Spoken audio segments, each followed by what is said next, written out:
All right, for this project, you're going to need an assortment of extensions. I like to use a long and a medium. I don't necessarily need a short.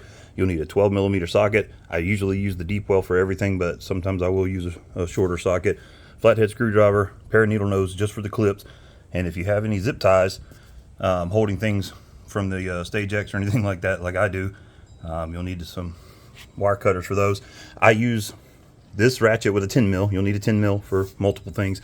But I do use this one if I'm working from the top, because there's 4 bolts that you're going to have to get to, in a small ratchet with a 10 mil on it works good. But I'll also show you from the bottom. It's much easier if you put the carb on jacks and or ramps and get those 4 bolts from the bottom. I'll show you both ways. But if I'm working from the top, I use this. Working from the bottom, I'll use this. First things first, remove your engine cover. I always take my intake off because you have to remove the charge pipe, and it's much easier to get this pulled out of the way and this radiator hose out of the way with the intake off. And mine only has this 1 bolt here holding it, and then the clamp on the turbo, and these 2 hoses just pop off. Whole intake comes out. It's so easy. It takes 30 seconds and gives you a lot more room. All right, next thing, I've got my charge pipe off. It's just sitting up here. You can just leave it just right where it's at. You'll have room. You got to get all these wires disconnected from here. When you pull these clips, don't just snatch these up. Push the little 2 things underneath there. That's what the needle nose. Stick the needle nose pliers in there and just squeeze them a little bit. They pop right out. If you don't have a needle nose, stick a small screwdriver in there, pry one side at a time, and pick these little clips out. Same thing down here. Don't pull on them. They'll break. You'll have to remove your PCV hose. Mine has this going to my my blow off, but not sure if yours will or not. But anyway, that has to come off. And then you're gonna, all these little wires that run down here to your AC compressor, unplug them from underneath. You're gonna have 3 more plugs right here on the front of the intake on a little bracket.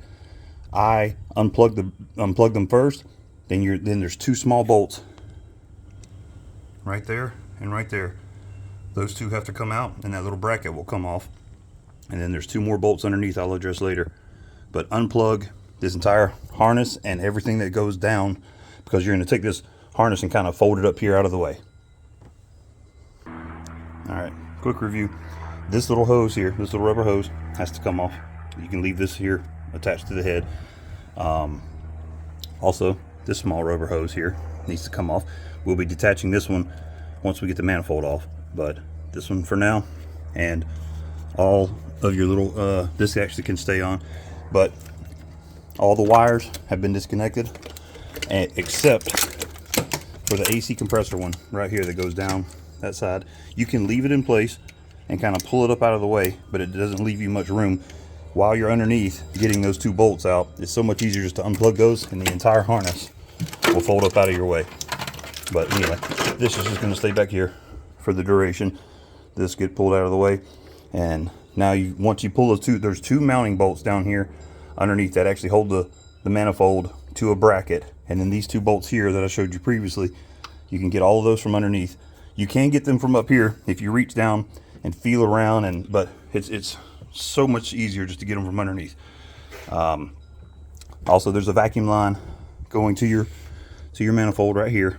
You need to take that one off, pull it up out of the way.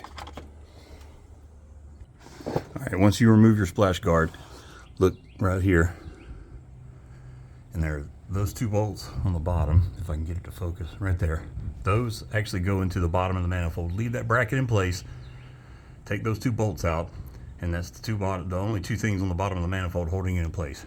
Those 2 bolts hold that bracket that you unplugged from the top of the 3 connectors. Those 2 little, these are 10 millimeter, those are 12 millimeter.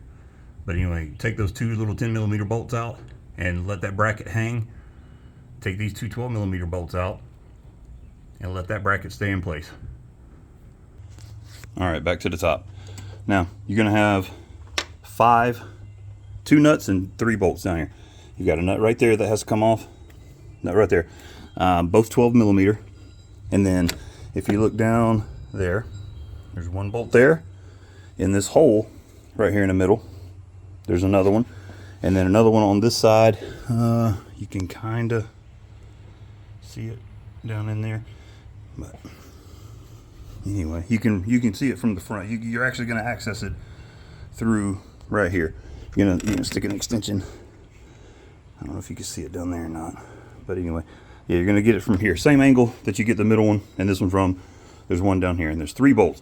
Do yourself a favor and get you a magnetic pickup tool, because you are going to have to reach down into that hole and grab that bolt and pull it out, because once you take that bolt, once you remove that bolt, it can fall down behind the manifold. Same thing with these and getting the nuts off. But when you go to put that bolt right there back in, you can kind of get to these from the side and get it started with your fingers. You can do the same thing with these 2 nuts. But this one, if you try to put it in a socket that's not magnetic and get that started, it's going to fall down behind the manifold. I usually just stick the bolt to the end of the magnet, stick it down in there, and I twist the magnet enough to get 1 or 2 threads going on it, and then pull the magnet off and tighten it up. Just to give you a better idea, I've got the extension and the socket on this right bolt right now. That's about the angle you're going to need. That's the medium 6-inch extension and a deep well socket. You can put a ratchet on that. I've already got the other ones loose. You see I got my radiator hose just kind of tucked up here out of the way. You don't have to do that if you don't want, but all the other ones are loose. I just want to show you the angle and the access to that bolt. Once you've got those 5 bolts off and you're sure that everything else is unplugged, as you can see, I've got more room here because I took those 2 little plugs off the compressor and the alternator underneath and just draped everything up here out of the way. The manifold will literally just slide right off. Okay, and pick it up and get it out of the way. It's kind of hung on my charge pipe down there, but anyway, get that out of the way and I'll show you the rest. All right, with the manifold out, make sure your gasket is good and clean. You don't want debris in there. This is a matter of losing boost, so make sure that gasket is nice and clean. They're cheap to replace and readily available most auto parts stores, but this is a brand new gasket that I put on there when I redid my head. But I have another one. I have the stock one and it's still in good shape if you need it. But anyway, clean this gasket really well. You're gonna be left with this. Make sure the mating surface that gasket goes on is clean. It'll get debris in there. You're gonna remove this piece of foam. This is just a heat shield. Put it up out of the way. You can leave this connected. You're not gonna be removing the fuel rail entirely, but you will have to disconnect this. I believe that is a 17 or a 19. And then these 4 12mm bolts right here. Take those and that loose. Next step. This precautionary, there will be pressure in this line. This is a 19, so when you take this nut off, don't take the bolts loose yet, because you're gonna need to pull on this. But lay some shop rags or towels or something underneath there. When you crack this, it's gonna spew some gas. You can see the pressure come out, and you see the gas releasing. Just be ready to catch it, because you don't want gas all over your engine. And there you go. Once you take that loose, that's ready to come off. All right, use caution when removing this. There's rubber seals in there. The injectors are fairly fragile. Just wiggle it up and down and pull out on it. You're gonna have to relieve some stress right here on this too. This is gonna try to get hung up, but just wiggle and pull, and this entire assembly will come out. Just be gentle, not to damage any seals.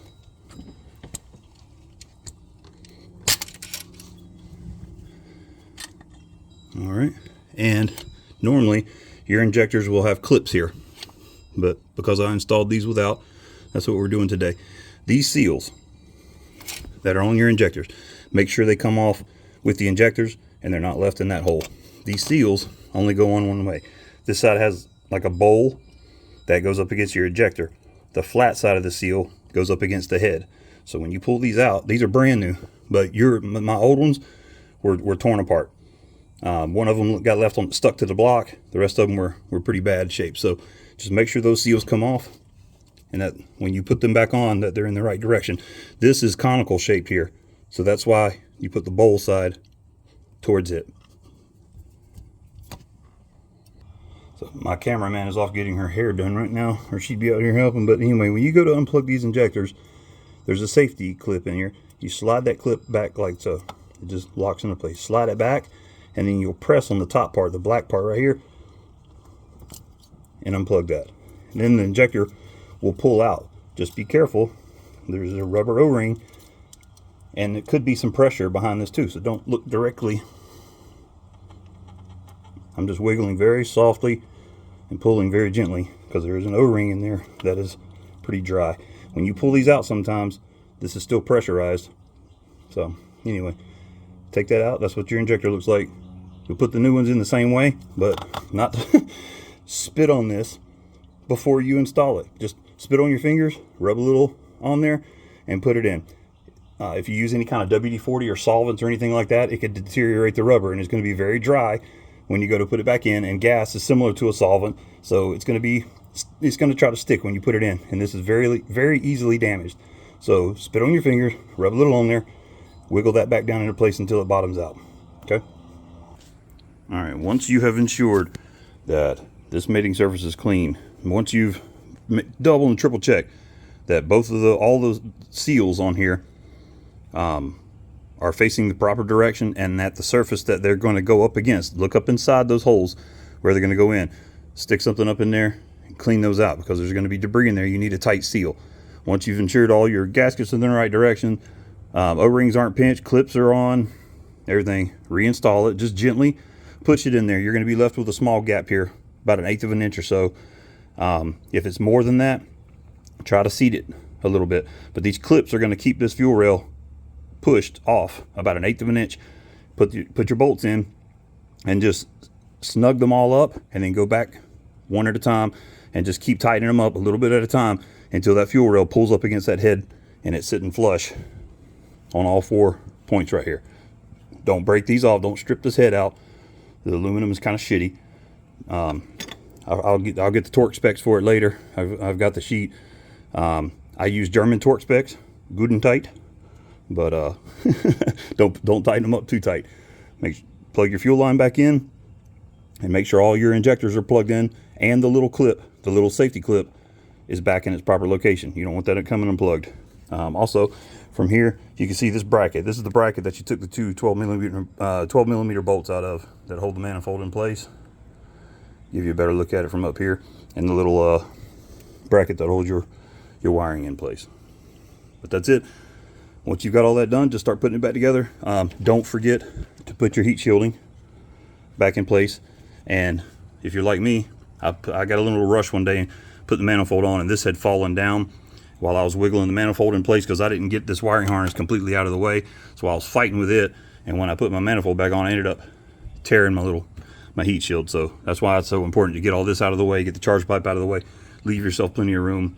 I usually stand the manifold up on end, poke it down in there, and then lay it down flat and push it in place. But just put it back together in reverse order.